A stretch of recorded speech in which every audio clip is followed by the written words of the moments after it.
Welcome to மடப்பள்ளி channel. இன்றைக்கி நம்ம சேனலில் என்ன பார்க்க போகிறோன்னா summer special mango stuffed kulfi.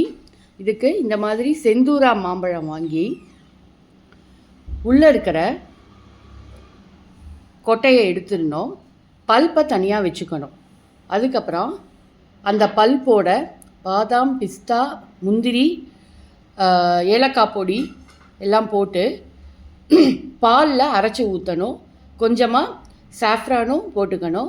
இந்த மேலே கருப்பாக இருக்கிறது வந்து சாக்லேட் சிப்ஸு. இதை வந்து பாலில் அரைச்சதை ஃப்ரீசரில் எடுத்து வச்சுக்கணும். இது எக்ஸ்ட்ரா, அதனால் தனியாக வச்சுருக்கேன். அப்புறம் அந்த அரைச்ச விழுத இந்த கொட்டை எடுத்த மேங்கோக்குள்ளே இந்த மாதிரி ஊற்றணும்.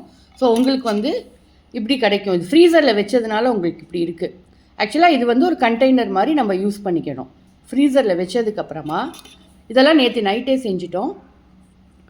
மறுநாள் காலையில் அந்த மேங்கோவை, ஃப்ரீஸான மேங்கோ வித் இன்சைட் பல்ப்பை இந்த மாதிரி ஸ்லைஸாக கட் பண்ணி, ஆல்ரெடி வெளியில் இருக்குது, இந்த மாதிரி ஸ்லைஸாக கட் பண்ணால் மேங்கோ ஸ்டஃப்டு குல்ஃபி ரெடி. நீங்களும் இந்த மாதிரி ட்ரை பண்ணி பாருங்கள். தேங்க்யூ.